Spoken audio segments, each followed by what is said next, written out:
नाकाबिल फरामोश वाक़यात के सिलसिले का 16वां पार्ट। मैंने अभी जो ज़िक्र किया है पहले कि मेरे दोस्तों के 3 किस्म के ग्रुप थे, उनमें जो दूसरे ग्रुप का मैंने ज़िक्र किया था उसमें मेरा एक दोस्त नईम अख्तर भी था। नईम अख्तर नईम लाहौर के रहने वाला था, मिस्री शाह का, लेकिन वो जिस वक्त मैं मिनिस्ट्री ऑफ कॉमर्स में असिस्टेंट भर्ती हुआ उसी ज़माने में उसके लगभग वो वहाँ एमए इकनॉमिक्स की बेस पर इन्वेस्टिगेटर आकर भर्ती हुआ 16वें ग्रेड में। तो जल्दी हमारी दोस्ती हो गई और वो दोस्ती बहुत पायदार और बहुत शुस्ता और नहायत अच्छी दोस्ती थी। पढ़ा लिखा आदमी था और मतलब बेहद शरीफ इंसान, बहुत शरीफ आदमी। तो ये जुलाई 1974 का ज़िक्र है। उस वक्त मेरी उम्र 23 साल थी और 2 माह बाद मेरी शादी होने वाली थी। इस्लामाबाद में मेरा दोस्त नईम अख्तर और मैं हर छुट्टी वाले दिन किसी न किसी तफरीह के लिए निकल जाते। कभी सैनमा, कभी पहाड़, कभी कोई मज़ार, कभी मरगज़ार, कभी मरी, कभी गोल्डा शरीफ, कभी कोई दूर दराज का इलाका, गर्ज कभी कहीं कभी कहीं। एक दिन हम साइकिलों पर इस्लामाबाद से निकले और उस सड़क पर चल पड़े जो 0 पॉइंट से फैज़ाबाद और चकलाला एयरपोर्ट इस्लामाबाद के करीब से होती हुई दरियाए समा के ऊपर से गुज़रती हुई रवात जाकर रावलपिंडी से लाहौर जाने वाली जीटी रोड पर जा चढ़ती है।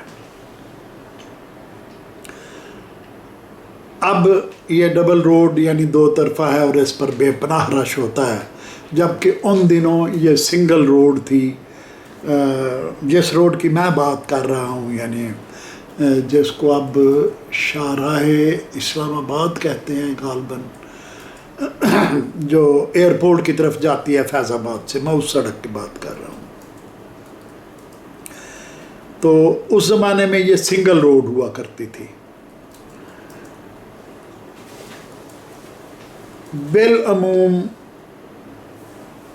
ये सड़क सख्त वीरानी का मंजर पेश करती थी। कभी कभार कोई इक्का दुक्का सवारी इस सड़क से गुज़रती थी। इस सड़क पर इस्लामाबाद से लाहौर जाते हुए एयरपोर्ट चौक से 2-3 किलोमीटर आगे सड़क के तकरीबन 200 फुट नीचे से दरियाए समा गुज़रता है। सड़क पर खड़े होकर दाएं सिमत रावलपिंडी की तरफ देखें तो कुछ दूर दरिया के ऊपर रेलवे लाइन गुज़रती दिखाई देती है। उस पर पुराने ज़मानों वाला अंग्रेज़ों का बना हुआ रेलवे पुल है जो बड़े बड़े तिरछे गार्डरों की शक्ल में इस्तादा नज़र आता है।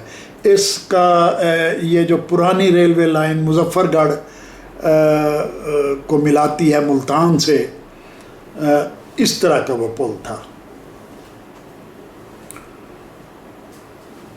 साइकिलों पर सैर करते हुए जब नईम और मैं दरिया के ऊपर सड़क पर पहुँचे तो मंज़र की खूबसूरती ने हमें बांध कर रख दिया। हमने साइकिल एक तरफ खड़े किए और इंतहाई दुश्वार गुजार ढलवान से उतर कर नीचे दरिया के किनारे जा पहुँचे।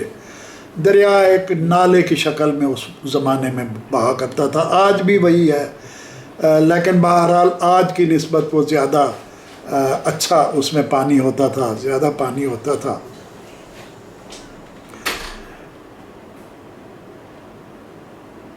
उन दिनों बाकी दरियाओं की तरह समा भी बारिशों के ज़मानों में खूब भरा भरा चलता था। अब तो तुग़यानी के ज़माने में भी हत्ता कि सिंध को देखकर भी शर्म आती है, लेकिन उस ज़माने में दरिया दरिया हुआ करते थे। जब हम दरिया के किनारे फिरते फिराते रेलवे लाइन के नीचे पहुंचे और 200-300 फुट ऊपर पुल का मंजर देखा तो मबहूत होकर रह गए। जवानी का ज़माना था जब हर शय सुहानी, दिलचस्प और पुरकशिश नज़र आती है। हम दोनों तो फितरतन मुहिमजू और ख़तरों से खेलने के दिलदादा थे। हमने ऊपर रेलवे लाइन पर चढ़ने का इरादा किया। जहाँ तक पहुँचने के लिए कोई पगडंडी या रास्ता वगैरह नहीं था। सख्त दुश्वार गुजार ढलवान, खारदार झाड़ियाँ और भुरभरी मिट्टी का बुलंद बाला पहाड़ हमारी राह में हायल था। हम कांटों और ब्लेड की मानंद तेज़ सरकंडों से लड़ते लड़ाते और भुरभरी मिट्टी से फिसलते फिसलाते अपनी जान को जोखम में डालते हुए बसद हज़ार खराबी ऊपर पहुंचने में कामयाब हो गए रेलवे लाइन पर।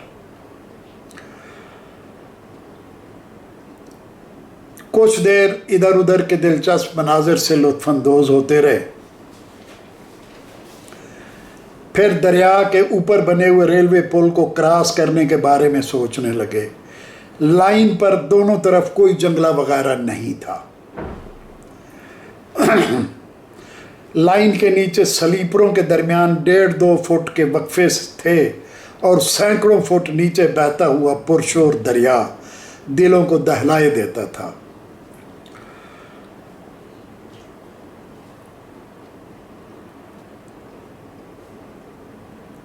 नईम साहब तो 3-4 स्लीपर चलने के बाद ही ची बोल गए और वापस पलट आए। मैंने नौजवानी के जोश और लाउबालीपन में इसको अपने लिए चैलेंज समझ लिया और अवाकिब को नज़रअंदाज करके पुल पर बढ़ता चला गया। जब ऐन दरमियान में पहुंचा तो एक तरफ से जिधर पहाड़ी की ओट थी अचानक रेल गाड़ी की विसल सुनाई दी। रेल की सीटी सुनते ही हाथों के तोते उड़ गए। न आगे जाने की मोहलत थी, न वापस आने का वक्त था। और न 200-300 फुट नीचे दरिया में उभरी हुई पथरीली चट्टानों पर छलांग लगाने का यारा था।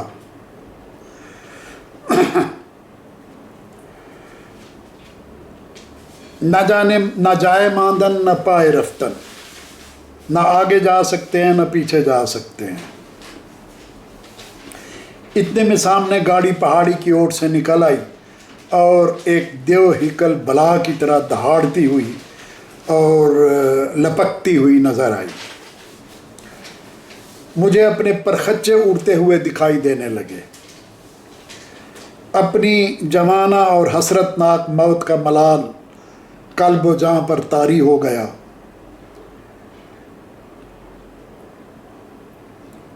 कुछ सुझाई नहीं देता था कि क्या किया जाए। दूसरी तरफ इंजन ड्राइवर ने मुझे लाइन के वस्त में खड़े हुए देखकर बजाय ब्रेक लगाने के विसल पर विसल देनी शुरू कर दी, जिसने मुझे मज़ीद हवास बाख्ता कर दिया। गालबन अचानक ब्रेक लगाने से रेलगाड़ी के ड्रेल होकर नीचे दरिया में गिर जाने का अंदेशा था। ऐसे औलम में और कुछ ना सूझा तो मैं स्लीपरों के दरमियान लटक गया, नीचे लटक गया और तिरछे गाल्डर जो थे उनसे चिमट गया। इतने में गाड़ी ऊपर चढ़ाई, नीचे रेल और गाल्डर बुरी तरह लरजने लगे और उनसे चिपका रहना सख्त दुश्वार हो गया। मैंने आंखें बंद कर ली थीं। मुबादा नीचे दरिया की पुरशोर लहरों को देखकर हौसला साथ न छोड़ दे। ये सारा खेल ही हौसले और बर्दाश्त का था। अल्लाह ताला को ज़िंदगी मंजूर थी, लिहाजा गाड़ी ऊपर से दंदनाती हुई गुजर गई और मैं नीचे गिर जाने से बच गया। गाड़ी गुजर जाने के बाद बड़ी मुश्किल से रेंग कर ऊपर चढ़ा और सहमी सहमी फ़ज़ा में हम दोनों घर आ गए।